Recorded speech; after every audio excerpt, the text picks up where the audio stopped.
ನಾಡಪ್ರಭು ಕೆಂಪೇಗೌಡರು ಜಾತ್ಯತೀತ ತತ್ವ ಸಿದ್ಧಾಂತವನ್ನ ಸಾರಿದ ಮಹಾಪುರುಷರು. ಜಾತಿ ಮತ ಭೇದ ಭಾವವಿಲ್ಲದೆ ಅವರ ದೂರದೃಷ್ಟಿಯ ಆಲೋಚನೆಯಿಂದ ನಿರ್ಮಿಸಿದ ಬೆಂಗಳೂರು ಇಂದು ಜಾಗತಿಕ ಮಟ್ಟದಲ್ಲಿ ಹೆಸರು ಪಡೆದಿದೆ. ಅವರು ಆಳ್ವಿಕೆ ಮಾಡಿದ ನಮ್ಮ ತಾಲೂಕಿನ ಹುತ್ರಿ ದುರ್ಗದ ಬೆಟ್ಟದಲ್ಲಿ ಅವರ ಪುತ್ಥಳಿಯನ್ನ ಪ್ರತಿಷ್ಠಾಪಿಸಲು ಮುಖ್ಯಮಂತ್ರಿಗಳಾದ ಡಿಕೆ ಶಿವಕುಮಾರ್ ಅವರಲ್ಲಿ ಮನವಿ ಈಡೇರಿಸುತ್ತೇನೆ ಎಂದು ಶಾಸಕ ಡಾಕ್ಟರ್ ಎಚ್.ಡಿ. ರಂಗನಾಥ್ ತಿಳಿಸಿದರು. Bureau report H M. Ashok, NKS24 Kunigal. ಬೆಂಗಳೂರನ್ನ ನಾವು ನೆನೆಸ್ಕೊಳ್ತೀವಿ ಅಂತ ಹೇಳಿದ್ರೆ ಕೆಂಪೇಗೌಡರ ಸೊಸೆ ಲಕ್ಷ್ಮೀ ದೇವಿಯನ್ನ ನೆನೆಸ್ಕೊಳ್ಬೇಕು. ಯಾಕಂದ್ರೆ ಕೆಂಪೇಗೌಡರು ಬೆಂಗಳೂರು ಕಟ್ಟಿದಂತ ಸಂದರ್ಭದಲ್ಲಿ ಕಟ್ಟಬೇಕಾದ್ರೆ ಆ ಕೋಟೆ ಬಾಗಿಲು ಬಿದ್ದೋಗ್ತಾ ಇರುತ್ತೆ. ಆ ಕೋಟೆ ಬಾಗಿಲಿಗೆ ಈ ತರ ಒಂದು ಜ್ಯೋತಿಷ್ಯವನ್ನ ಕೇಳಿದಾಗ ಹೇಳ್ತಾರೆ, ಇಲ್ಲ ಒಂದು ತುಂಬು ಗರ್ಭಿಣಿಯನ್ನ ಬಲಿ ಕೊಡಬೇಕು ಅಂತೇಳಿ. ಕೆಂಪೇಗೌಡರು ಯೋಚನೆ ಮಾಡ್ತಾ ಇರ್ತಾರೆ, ನಾನೊಬ್ಬ ನಾಡಪ್ರಭುವಾಗಿ ನಾನು ಪ್ರಜೆಗಳನ್ನ ಹೆಂಗ್ ಬಲಿ ಕೊಡೋದು ಅಂತ ಯೋಚನೆ ಮಾಡುವಂತ ಸಂದರ್ಭದಲ್ಲಿ ಸೊಸೆ ಮಾವನ ವೇದನೆಯನ್ನ ಅರ್ಥ ಮಾಡಿಕೊಂಡು ಆ ತುಂಬ ಗರ್ಭಿಣಿ ತನ್ನಷ್ಟೇ ತಾನು ಹೋಗಿ ಆ ಕೋಟೆ ಬಾಗಿಲಿಗೆ ಸಮರ್ಪಣೆ ಮಾಡಿಕೊಡ್ತಾರೆ. ಆ ಮುಖಾಂತರ ಬೆಂಗಳೂರು ನಿರ್ಮಾಣಕ್ಕೆ ಒಂದು ಬುನಾದಿಯನ್ನ ಹಾಕ್ತಾರೆ ಅನ್ನೋದನ್ನ ನಾವು ನೋಡ್ತೀವಿ ಇತಿಹಾಸದಲ್ಲಿ, ಅಲ್ವಾ? ಆದ್ರೆ ಕೆಂಪೇಗೌಡರ ಜಯಂತಿನಲ್ಲಿ ನಾವು ನೆನಪು ಮಾಡ್ಕೊಳ್ಬೇಕಾಗಿರೋದು, ನಾವೆಲ್ಲರೂ ಮನವರಿಕೆ ಮಾಡ್ಕೊಳ್ಬೇಕಾಗಿರೋದು ಒಂದು ಪ್ರಮುಖವಾದ ವಿಚಾರ ಏನಪ್ಪಾ ಅಂತ ಹೇಳಿದ್ರೆ, ಕೆಂಪೇಗೌಡರು ಒಬ್ಬ ಸಾಮಂತ ಪಾಳೆಗಾರ ಆದ್ರೂ ಸಹ ತನ್ನದೇ ಆದಂತ ತನ್ನ ಆಡಳಿತವನ್ನ ತಾನೇ ನಡೆಸುವಂತ ಶಕ್ತಿಯನ್ನ ಹೊಂದಿದ್ರು. ಅಲ್ಲಿ ನಾನು ಒಂದು ಕೆಂಪೇಗೌಡರ ದೊಡ್ಡದಾದಂತ ಪುತ್ಥಳಿನ ಮಾಡಬೇಕು ಅಂತ ನನ್ನ ಆಸೆ ಇದೆ.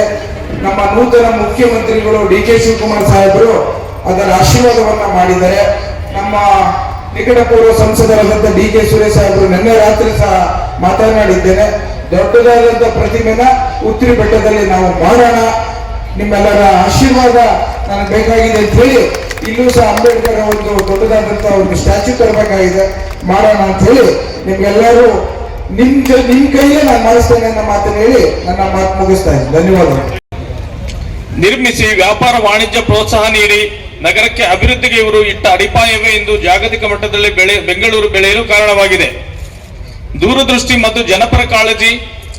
ಅವರು ಕೇವಲ ನಿರ್ಮಾತೃ ಮಾತ್ರವಲ್ಲದೆ ಸರ್ವ ಜನಾಂಗದ ಶಾಂತಿಯ ತೋಟವನ್ನು ನಿರ್ಮಿಸಿದ ಮಹಾನ್ ನಾಯಕರಾಗಿದ್ದರು. ಅವರ ಆಡಳಿತ ಅವಧಿಯಲ್ಲಿ ಪ್ರತಿಯೊಬ್ಬರಿಗೂ ಕೂಡ ಸಮಾನತೆ, ಧಾರ್ಮಿಕ ಸ್ವಾತಂತ್ರ್ಯ ಮತ್ತು ಅಭಿವೃದ್ಧಿಗೆ ಆದ್ಯತೆ ನೀಡಲಾಗಿತ್ತು. ನಾಡು ನುಡಿಯ ಅಭಿಮಾನ, ಕನ್ನಡ ಭಾಷೆ ಮತ್ತು ಸಂಸ್ಕೃತಿಯನ್ನು ಎತ್ತಿಡಿದು ನಾಡಿನ ಪರಂಪರೆಯನ್ನು ಬೆಳೆಸಿದ ಕೀರ್ತಿ ಶ್ರೀ ಕೆಂಪೇಗೌಡರಿಗೆ ಸಲ್ಲುತ್ತದೆ.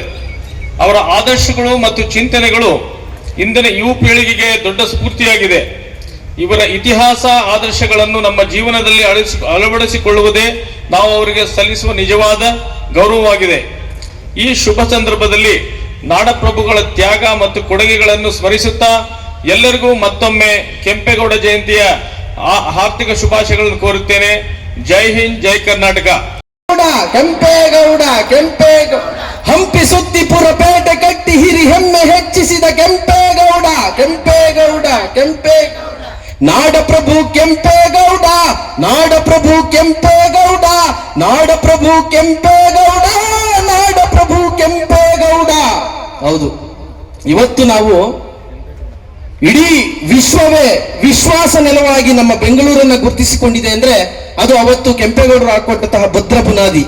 ಇಡೀ ವಿಶ್ವದ ಭೂಪಟದಲ್ಲಿ ಇವತ್ತು ಬೆಂಗಳೂರು ಅನ್ನೋದು ಹೊಳಿತಿದೆ ಅಂದ್ರೆ ಅವತ್ತು ಅವರು ಅವರ ದೂರದೃಷ್ಟಿ ಆಗ್ಲಿ, ಅವರ ಭವಿಷ್ಯತ್ ಯೋಜನೆಗಳ ಚಿಂತನೆಗಳಾಗ್ಲಿ, ಅವರು ಕೇವಲ ಆಳ್ವಿಕೆ ಮಾಡಿದಂತಹ ಒಬ್ಬ ಸಾಮಂತ ದೊರೆ ಮಾತ್ರ ಆಗಿರ್ಲಿಲ್ಲ, ದಾರ್ಶನಿಕರಾಗಿದ್ರು, ಚಿಂತಕರಾಗಿದ್ರು, ಪರಿಸರ ಪ್ರೇಮಿ ಆಗಿದ್ರು.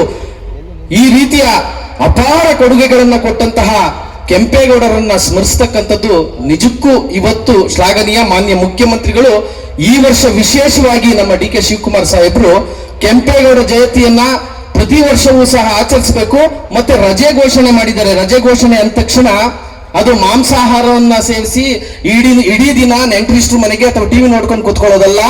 ಎಲ್ಲಾ ಜಯಂತಿಗಳನ್ನ ನಾವು ಹೇಗೆ ಮಾಡ್ತೇವೆ ಅದೇ ರೀತಿಯಾಗಿ ಕೆಂಪೇಗೌಡರ ಜಯಂತಿಯ ಮಹತ್ವ ಹಾಗೂ ಅವರ ಕೊಡುಗೆಗಳು, ಅವರ ಆದರ್ಶಗಳು, ಅವರ ಸಾಧನೆಗಳನ್ನ ಮಕ್ಕಳಿಗೆ ಗೊತ್ತಾಗಬೇಕು ಅಂತ ಇನ್ನೊಂದು ಅಂಶವನ್ನ ಮೊನ್ನೆ ಮುಖ್ಯಮಂತ್ರಿಗಳು ಹೇಳಿದ್ದಾರೆ. ಮೊನ್ನೆ ಪೂರ್ವಭಾವಿ ಸಭೆಯಲ್ಲಿ ಕೆಂಪೇಗೌಡರ ವಿಚಾರಗಳು, ವಿಷಯಗಳು ಪಠ್ಯದಲ್ಲಿರಬೇಕು. ನಿಜಕ್ಕೂ ನಮ್ಮ ಕೆಂಪೇಗೌಡರವರ ಆಳ್ವಿಕೆಯನ್ನು ಸಾಮಾನ್ಯವಾದದಲ್ಲ. ಹೇಗೆ ನಾವು ವಿಜಯನಗರ ಸಾಮ್ರಾಜ್ಯದ ಆಳ್ವಿಕೆಯನ್ನು ನೋಡ್ತೀವಿ, ಮೈಸೂರು ಸಂಸ್ಥಾನದ ಆಳ್ವಿಕೆಯನ್ನು ನೋಡ್ತೀವಿ, ಅದೇ ರೀತಿಯಾಗಿ ಸುದೀರ್ಘವಾದ ಆಳ್ವಿಕೆಯನ್ನು ಕೊಟ್ಟಂತಹ ನಮ್ಮ ತಲಕಾಡು ಚಿಕ್ಕರಂಗೇಗೌಡರು ಜನ. ಆದ್ರೆ ನಾವು ಕೆಂಪೇಗೌಡ ಅನ್ನೋ ಹೆಸರನ್ನು ಉಲ್ಲೇಖಿಸಿರುವುದು ಮೂರೇ: ಒಂದನೇ ಕೆಂಪೇಗೌಡ, ಇಮ್ಮಡಿ ಕೆಂಪೇಗೌಡ ಮತ್ತು ಮುಮ್ಮಡಿ ಕೆಂಪೇಗೌಡ.